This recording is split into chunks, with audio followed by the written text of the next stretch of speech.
welcome as we check in on the flight path. Another nice flight path.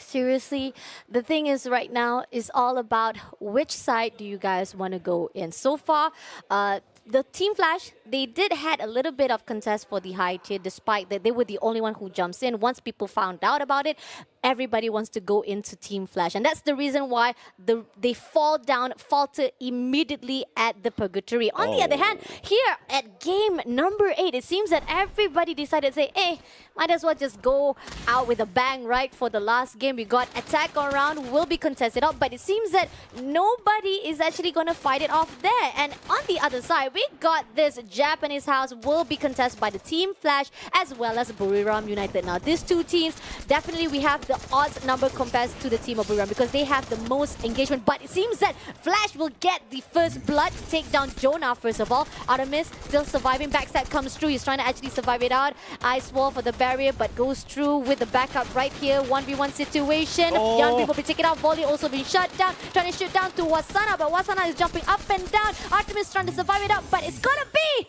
the team of Buriram United who will be taken out earlier by the Team Flash. Oh my goodness, that's what we want to see coming in from Flash, especially on the last map as well. They need to catch up in an early bow out coming from BRU. That's going to hurt their standings. They're still going to be in top 6, but unless everybody on below 6, 7th all the way to 12 catches up and has strong games, it's the only way to really shake their position, especially with a performance speeder going at 60 FPS. We do see that Dokal does find one. They finish him off the Hubbalazzi. Really nicely done. And that's going to be one member of the PE. Wait a second.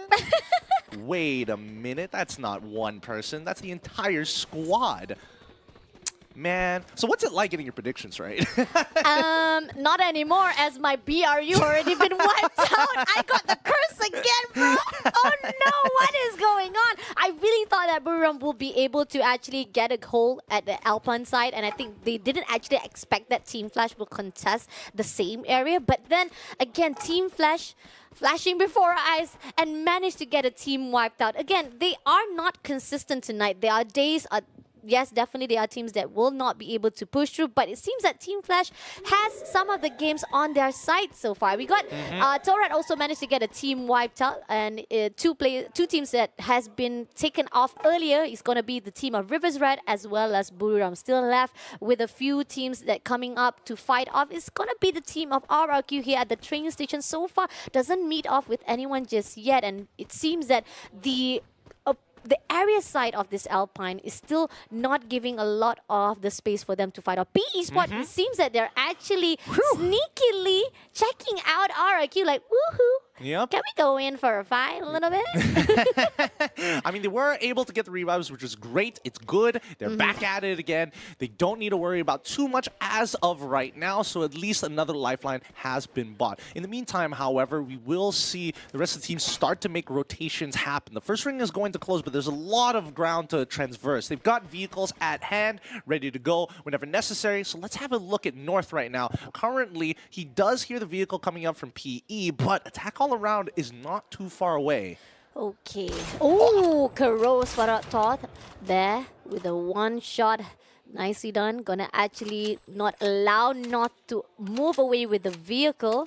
That was a really quick reflex, but it seems that the attack around knows the information will actually harness as well as invest more to actually get it done. And attack around right here, moving on to Torad, takes down North completely for their own takes. And that's actually how you done. You're like, you want to start a game, you got to go in for a fight. Aikal right on the top of this bridge, just overlooking to the attack around, but he's not going to do anything. He's just going to rotate, move away from the fight and looking for a strategy because they still managed to revive back North and Lozzy, so there's still a chance for the team of Torat to be surviving right here. But Aikal still catching up, and it seems that attack around Karoro has spotted him out, breaking all of the ice wall for his own defense, and he's got to be careful. He might actually have a backstab as well right here. Karoro as the opener to actually push through to Torat players. Spotted out Lozzy, and instead It's gonna be Ika who gets it done. Oh, nicely done there. And now Thorad, great recovery. They lost their scout. They revived instantaneously, found a trade in the process.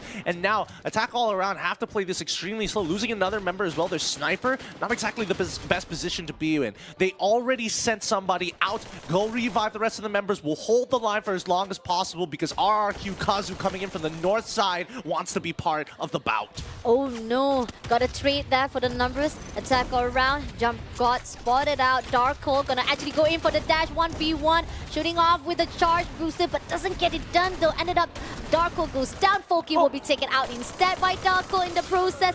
And right here, backstep comes through. Jump got finally pushed through to take down Darko. So a trade favorite pro side from the both side of the attack all around as well as Torat. TR, they're just getting out of there. RRQ are going to be the ones looking to clean this up, but a sneaky TP is going to allow two members of attack all around to actually make it out. At least one of them still under fire, but the other just waiting to revive. If he goes down, that's totally fine. Everything is going to be okay for attack all around. Everything is gonna be okay. And we do have Onyx Olympus, not okay though, but they will be picking up Joel in the process. JV Esports doing a long range shot, spotted out by Potato to take down Jack first of all. Gardu is right inside that glue wall as well. If they use a Barretta, they can actually break it off. Potato using a portal straight away, giving the fight to Onyx Olympus. Alright.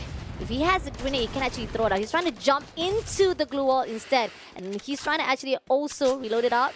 Ready for the take. Gardu, jumping in straight away, giving some damage. He's also been returned also in the favor, so he has to back away. But Gardu chasing after him instead. He said, you want to fight? You fight with me, bro, right here. Oh, suffering a lot of damages here. Break ice wall, backstab comes through. A little bit of 360 fight, but in the end, it's going to be Gardu who takes him down instead. Ooh, nice. Nicely played coming in from Gardu. Really great instincts there and great mechanics to actually switch back and forth between his melee and then straight into the gun. He's not wasting any time thinking about glue walls. It's about applying pressure. Now JV just trying to gatekeep the rest of the Onyx Olympus members.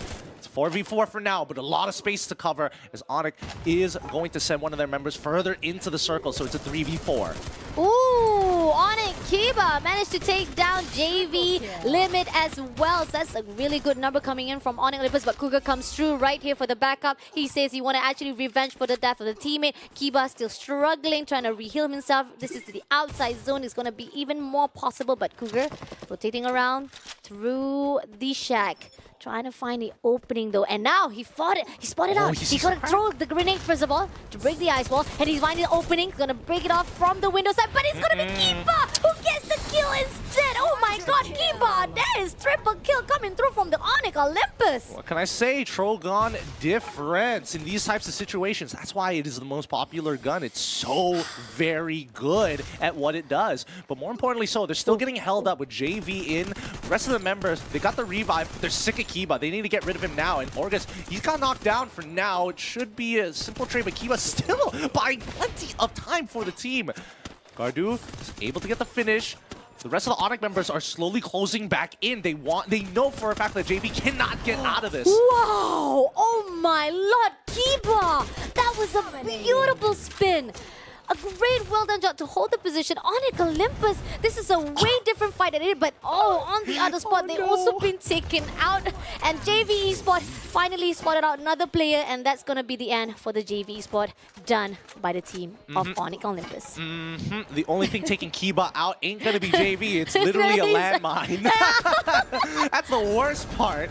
Oh, man. He just walks into the landmine. It's like, darn it. I was playing it so well. But now we see the chase from RRQ Kazu looking to engage straight into Thorad's side. While Z is going to go down. Darkwall as well. That's going to be 2-0. And Icall and North, they're just tanking the blue. They have to at this point. They don't want to lose any placement points if they get squad wiped. Agree. So far, so good for Torad, though. 9 elimination is already one of the highest kill points so far for the team itself. So they got to make sure to be surviving. Kiba getting 5 kills, definitely. The highlights really turns out to him. He had a lot of massive destruction to JV Esports. He was the one who had a really good, clean wiped out for the team. And at the second place, we got Torad as well, catching up with 3 kills. Now, RRQ on the high ground will be meeting off with Team Flash Deuce with the ice wall. Gonna actually go in. Abai will be taking on Shin first of all. There's gonna be 3 more players to go. And it seems that the team of Flash knows an infinite Legolas comes through. Deuce with the high ground, trying to actually give a really good backup. Legolas going in for the rotation, takes on Artemis in the process as well. Now Team Flash, knowing that information, they are backing off with the portal, but Deuce is not gonna allow it. He's gonna chase after him. 2v1 situation. They're gonna corner out Team Flash. Yambin holding up the position. Abai will be taken out in the process, but at the same time, we do see that Team Flash volley with a backup from the long range shot. Sniper comes through, taking down one player from the RRQ Kazoo, but it's not gonna be enough as the team of RRQ will be able to pick him up again. A beautiful setup coming in from both of these teams. You got to give it to them. I mean, Flash, the fact that they had 2 people ready to go, one of which just had to guard the portal, a second person to play his Overwatch, and being able to create a crossfire if we see RRQ make the mistake of jumping through that portal, and they did get punished for it. But now with the buy stations all nearby, both teams, they farmed each other for points. That's totally fine. We need to get these revives down. But RRQ, they got the revives first, and now 4v3, they're looking for the rest of the members. Flash, they're out of there. They've had enough. They had enough of RRQ Kazu giving a lot of pressure now. Onyx Olympus continuing on fighting off with the team of Toda. Toda did an amazing job on the few rounds early on, but they are struggling. They are actually having problem. But Noki comes through, taking down Joel first of all for the Onyx Olympus. Can they actually make another done deal? At Fikri comes through from the window side, and it seems that one player from the Onyx Olympus is hiding off in the ice wall. But there's one player inside the building, Kiba, leading up, and it seems that Noki gonna try to break the barrier coming in for the true fight. 1v1 situation. It seems that Toda will be able to take down one player. And now it seems that Noki will get the trade. Here, Raja comes through with a charge boost. He's looking for a target, but he doesn't spot out clearly though because of the glue wall. Yep, he doesn't even see his little feetsies as well. There's just no space to actually work with. Todak already going into protective protocols, having one of their members actually walk into the circle to guide them. They also have Overwatch set up as well. The UAV is going to come out. They know this for certain now. This is where it gets awkward. Both teams suffering casualties. This is going to be a little bit difficult. A great trade-off by both sides though. On the other side, we've got C-Triple-G fighting off with Esports, who's third-partying with the team of Flash. Okay, Flash will be denied of the survival as Esports takes them down. So now it's up to C-Triple-G to finish what they started. They want to go in for the fight, going to clear out some players. And it seems that there are some of the players from Indostar also coming through for the third party here on out. Throwing a lot of the grenade comes through, takes down Nero first of all. Great job with the glue to break it off, but in the process, PE Spot Huang has managed to move away to survive all alone. It looks like the gates, both these bloody gates on both the east and western side has just been absolutely brutal. Nobody is opening and letting people in for free, and it looks like that the Indo Stars make it into the center of Forest Red where the circle is going to be. Attack all around, still pretty consistent in making it in towards the later stages of the game, but this is where it gets tough, right? From 4 to 5, we're going to see these teams slowly get cut down as we find a double kill coming in from Raja, but can he make it out with Zenin in a time? The heal goes off, and a great save with the heal gun. Zenin eventually falls still, and Todak still on that run. Kiba, the last one left. It's a 1v1. It's all up to them to save their teams. They know that Zenin has fed him the information, the heavy attack to take him out, and now if you look at attack all around, keeping a close eye on Thoret Aikal. He's going to be going down too.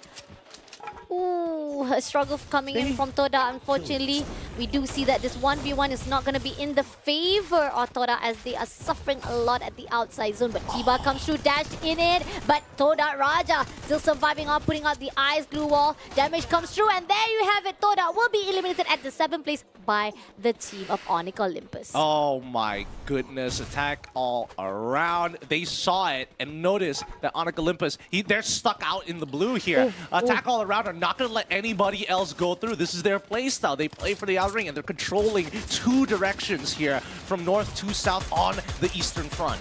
Oop.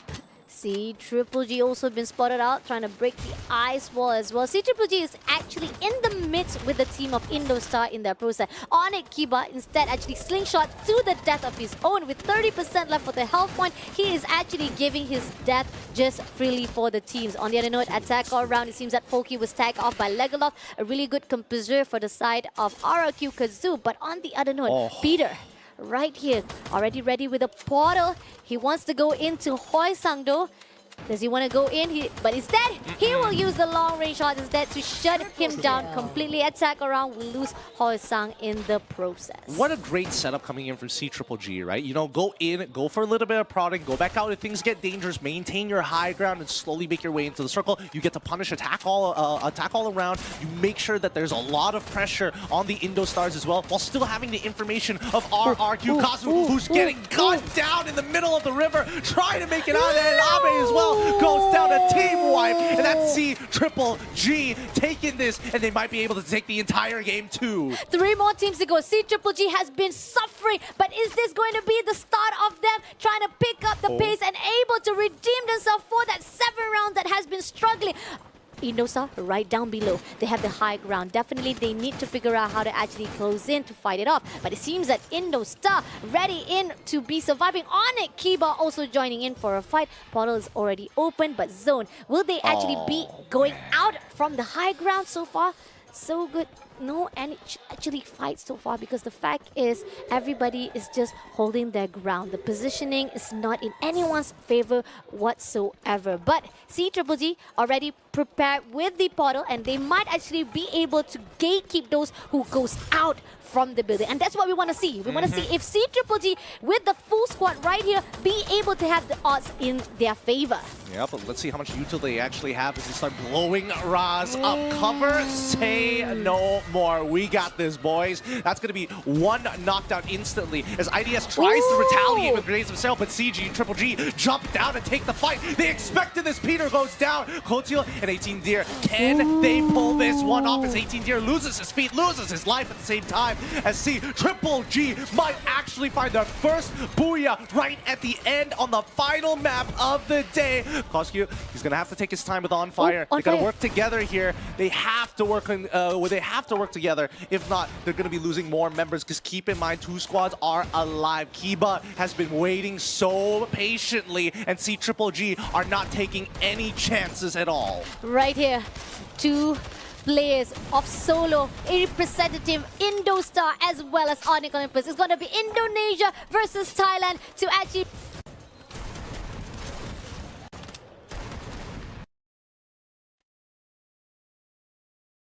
grenade. Kochu is right inside here. Damage comes through, and there Koskyu comes in for the 1v1 and close off. Indostar will be eliminated, and only Kiba all alone will be eliminated, so giving the first booyah ever to the C-Triple-G! A huge sigh of relief. Cheers coming in from a crowd. Oh, the mental is saved. C-Triple-G bounce back at the very final map of today. You can see that the fans are absolutely excited to see their representatives take big points. They are angry. They are angry. This is not who we are. This is how we're supposed to be from the start, boys. But it's okay. It is the last good ending, and hopefully it will build up that momentum for day number 2. But this is the end, though. It's going to be tough call for the C-Triple-G. Maybe with this great win on their side, they might be able to pull through to that top 6. Because again, like we're talking about, C-Triple-G has been struggling for game number 1. They were scattered around. They've been pinpoint one after another. And we're talking about C-Triple-G, who had 352 kills from the challenge finals. Now let's take a look again from the side of the Team Flash, where they managed to wipe out Buriram. When it comes to gunfights, these 2 teams, definitely the odds stacks up to Buriram, because when it comes to the winning, it always go to the team of Buriram. But unfortunately, Flash, Artemis was just doing superb to shut down every single player, even with a pistol, which is amazing job, and Buriram United couldn't do anything. Coming up for the second team that was taken wiped out, it was Torat to shut down the team of Rivers Red. Absolutely. It just shows the value of these early fights from right at the very beginning of the game, where it's basically a game of rolling the dice, RNG. You don't know what you're going to be able to pick up in those fights, but later on, especially with the majority of the loadouts not being there just yet, you could see people getting punished. Oh, I'm getting gunned if he's got a Trogon. I don't exactly have that level of weaponry in my arsenal right now. And that's what you see constantly from both of these sides. What doesn't help is the consistent staggering of these kills, right? Every single time you see a pick, oh, we're going to fight around a POI, like a buy station or a revive station, and then we have some of the most prolonged fights we've seen so far today. Agree, definitely. Toda, on the other note, I know they have been struggling from the early games, but I think they actually come up rising from the ashes like a phoenix, did a great job despite the strugglers they had actually managed to steal 6 kills in the process that were taken out by Onyx Olympus, but Kiba as the survivor till the end zone, getting number 2 for the teams. I think Onyx Olympus has also rises from the ashes. Again, most of the teams that was doing so poorly in the start has managed to emerge as a star here for our day one. I mean, he's Kiba, man. He's playing for Onyx Olympus. This is a demigod story all over again. If it takes one man, he's going to inspire the other 3, and hopefully that momentum continues for tomorrow as well. Keep in mind, right, everybody here is looking to gather as many points to try and make it into that top 6, and so far, I mean, with CGG, they might be in contention or to set themselves up if things go well in day 2 to actually make it there. Agree, definitely. Now take a look on the side of game summary. We got 78 kills. Total damage is not as high as game 6, but still up in there with 47,290. We got total knockdown. Now that's talking about the highest knockdown we've seen. 100 total knockdown for this game. We got the highest assist from CGG on fire. Highest kill, 7 kill on it. Kiba, still the highest kill for the individual. It's gotta be from the game number 7. On the other note, we got the Sniper Assassin 94 meter from Toda Zen. We got Headhunter, Flash Shin. We got Grenade Expert by Onyx Jack and Combat Medic. We got the Nurse right here from Toda Darko with 5 revives. He's been reviving his team pretty often, but if we look over at CGG, standard meta, standard loadouts all across the board. Just really nice work here. And I like the utility that they bring, right? They are very considerate of increasing their throw range, especially when you start thinking about grenades here coming from Koskyu, just to make sure, hey, if we do set up a crossfire, there are angles that we cannot cover, and the only way to deal with it is utilizing a grenade. Here's the thing. Previously, CGG always stick with the same loadout. They always use 4 Tatsuya, and I think that's also one of the reasons maybe they thought they might be able to actually repeat the same success they've done on the challenge group stage here, but when they saw a lot of the